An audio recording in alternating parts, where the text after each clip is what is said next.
ഹബീബായ നബി സല്ലല്ലാഹു അലൈഹി വസല്ലമ തങ്ങൾ പറഞ്ഞില്ലേ,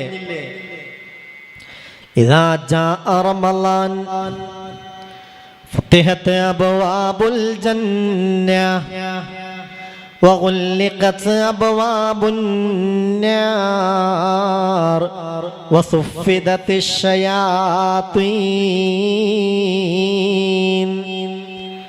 പ്രിയപ്പെട്ട സഹോദരന്മാരെ, സഹോദരിമാരെ, ജല്ല ജലാലായ റബ്ബിന്റെ പൊരുത്തവും റബ്ബിന്റെ പ്രീതിയും കാംക്ഷിച്ചു വന്നവരെ, ഈ ഹദീസ് ഗൗരവമായി ഉൾക്കൊള്ളണേ. ഈ ഹദീസിന്റെ സന്ദേശം എന്തെന്ന് ഉൾക്കൊള്ളണം. ഹബീബായ നബി തങ്ങൾ പറയുകയാണ്, ഇദാ ജാഅ റമളാൻ, പരിശുദ്ധ റമളാന്റെ പൊന്നമ്പിളി മാനത്തങ്ങോട്ട് ഉദിച്ചു കഴിഞ്ഞാൽ, പരിശുദ്ധ റമളാൻ സമാഗതമായാൽ, അതോടെ ഫുതിഹത് അബ്വാബുൽ ജന്ന, സ്വർഗത്തിന്റെ കവാടങ്ങളൊക്കെ മലർക്കെ തുറക്കപ്പെടുകയാണ്. അതൊരു സൂചനയാണ്, അതൊരു നല്ല മെസ്സേജാണ്. സ്വർഗത്തിന്റെ കവാടങ്ങൾ തുറക്കപ്പെടുകയാണ്. സ്വർഗം നമ്മെ മാടി മാടി വിളിക്കുകയാണ്. അതിനാവശ്യമായത് ചെയ്യാൻ നമ്മളെ പ്രേരിപ്പിക്കുകയാണ്. വഗുല്ലിഖത് അബ്വാബുൻ നാർ, കത്തിജ്വലിക്കുന്ന നരകമില്ലേ, നമ്മൾ ഭയപ്പെടുന്ന നരകമില്ലേ, ആ നരകത്തിന്റെ കവാടങ്ങളൊക്കെയും അടക്കപ്പെടുകയാണ്. അതും ഒരു നല്ല സൂചനയാണ്. നരകത്തിന്റെ കവാടങ്ങളൊക്കെ അടക്കപ്പെട്ടു. ഇനി ചെയ്യുന്നതൊന്നും നരകത്തിലേക്ക് അടുപ്പിക്കുന്ന കാര്യങ്ങളാവരുത്. സ്വർഗത്തിന്റെ കവാടങ്ങളൊക്കെ മലർക്കെ തുറക്കപ്പെട്ടു. ഇനി ചെയ്യുന്നതൊക്കെയും സ്വർഗത്തിലേക്ക് അടുപ്പിക്കുന്ന കാര്യങ്ങളാവണം. സ്വർഗം മാടി മാടി വിളിക്കുകയാണ്. അതിനു പുറമെ അവസാനമായി പറഞ്ഞതിങ്ങനെയാണ്, വസുഫിദതിശ് ശയാത്തീൻ, എല്ലാ തിന്മയിലേക്കും നമ്മളെ പ്രേരിപ്പിക്കുന്ന, എല്ലാ തിന്മയുടെ സാഹചര്യങ്ങളും നമുക്കൊരുക്കി തരുന്ന പിശാചില്ലേ, ആ പിശാചിനെ ചങ്ങലക്കിടുന്ന മാസമാണ്. ആ പിശാചിന് ശക്തമായ നിയന്ത്രണം ഏർപ്പെടുത്തുന്ന മാസമാണ് പരിശുദ്ധ റമളാനെന്ന് മഹാനായ മുഹമ്മദ് മുസ്തഫ സല്ലല്ലാഹു അലൈഹി വസല്ലം. അല്ലാഹു ശൈത്താന്റെ ചതിയെ തൊട്ട് നമ്മളെ കാക്കട്ടെ. ഏറ്റവും വലിയ പ്രശ്നം അവൻ തന്നെ.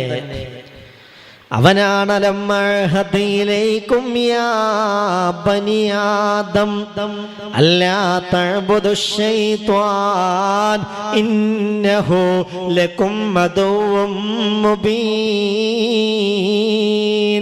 ആദമിന്റെ മക്കളെ, ആദമിന്റെ മക്കളെ എന്ന് സ്നേഹത്തോടെ വിളിച്ചിട്ട് ചോദിക്കുകയാണ്, ആദമിന്റെ കുട്ടികളെ, നിങ്ങളെ വല്യാപ്പല്ലേ ആദം അലൈഹിസ്സലാം, ഈ ആദം നബിയെ പോലും ആര് പറ്റിച്ചിട്ടുണ്ട്?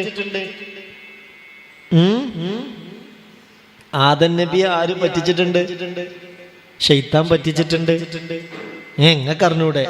സ്വർഗത്തിൽ നിന്ന് കഴിക്കാതിരിക്കലാണ് ഖൈറെന്ന് അള്ളാഹു അറിയിച്ചു കൊടുത്ത ആ പഴം കഴിക്കാൻ ആദം നബിയെ പ്രേരിപ്പിച്ചതാരാ? ആരാണ്? ശൈത്താനാണ്. അവൻ ഇടപെട്ടു, അവൻ ചതിച്ചു. ആ വല്ലിപ്പ അതിൽ പെട്ടുപോയി.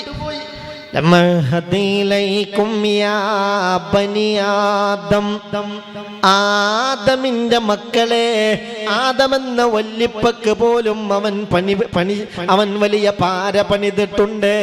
അവൻ ആ വല്ലിപ്പയെ തിന്മയിലേക്ക് പ്രേരിപ്പിച്ചിട്ടുണ്ട്. തിന്നാതിരിക്കലാണ് ഖൈറെന്ന് പറഞ്ഞ പഴം ആദം നബി തിന്നാൻ കാരണക്കാരൻ പിശാചാൻ. ആ വാപ്പാന്റെ മക്കളെ, നിങ്ങൾക്ക് നാം അറിയിച്ചു തന്നതല്ലയോ, അല്ലാ തഅബുദുശ് ശൈത്വാൻ,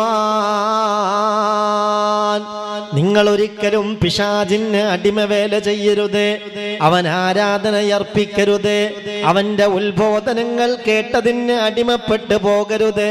എന്തേ കാര്യമെന്നറിയോ? ഇന്നഹു ലകും അദുവ്വം മുബീൻ.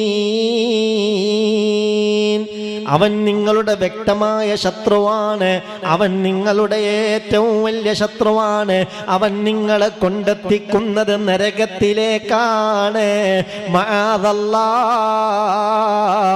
അല്ലാഹുവേ റബ്ബേ റഹ്മാനെ റഹീമേ ഗഫൂറേ ജവാദേ സത്താറേ ഫത്താഹേ വദൂദേ ഹഫീളേ മുഅ്മിനേ മുഹൈമിനേ മലികേ ജബ്ബാറേ ഖുദ്ദൂസേ വഖാബേ മുതകബ്ബിറേ, ഞങ്ങളെ നീ കാക്കണമേ അല്ലാ.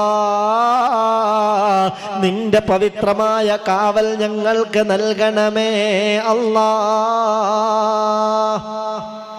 അള്ളാനോട് തേടുന്നെ, അള്ളാഹുവിലേക്ക് അടുക്കൽ തന്നെയാണ് ശൈത്താനിൽ നിന്ന് അകലാനുള്ള ഏക മാർഗം.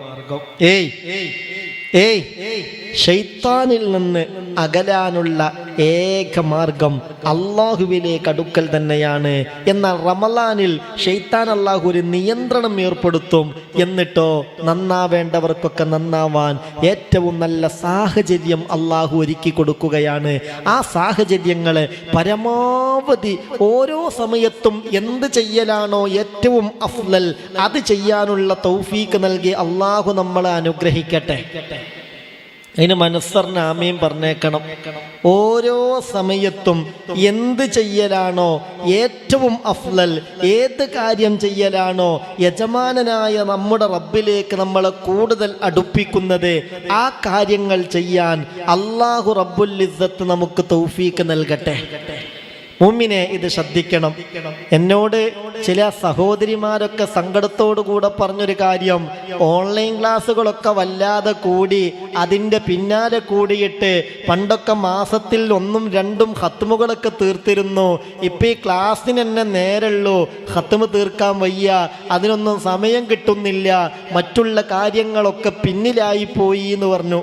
അതുകൊണ്ടാണ് ഞാൻ അങ്ങനെ ദുആ ചെയ്തത്. ഓരോ സമയവും ഏറ്റവും ഖൈർ എന്താണോ അത് ചെയ്യാനുള്ള തൗഫീക്ക് അള്ളാഹു നമുക്ക് നൽകട്ടെ. അങ്ങനെയാണല്ലോ വേണ്ടത്. ഏറ്റവും ഖൈർ എന്താണോ അതിലേക്ക് അള്ളാഹു നമ്മളെ അടുപ്പിച്ചു തരട്ടെ. ഞാൻ ഇന്ന് നിങ്ങളോട് പ്രധാനപ്പെട്ട ചില കാര്യങ്ങൾ ഓർമ്മപ്പെടുത്തുകയാണ്. ഒന്ന്, റമളാന്റെ ആദ്യത്തെ രാവ് നമ്മളെ കൂട്ടത്തിൽ ആർക്കും നഷ്ടപ്പെട്ടു പോകരുത്.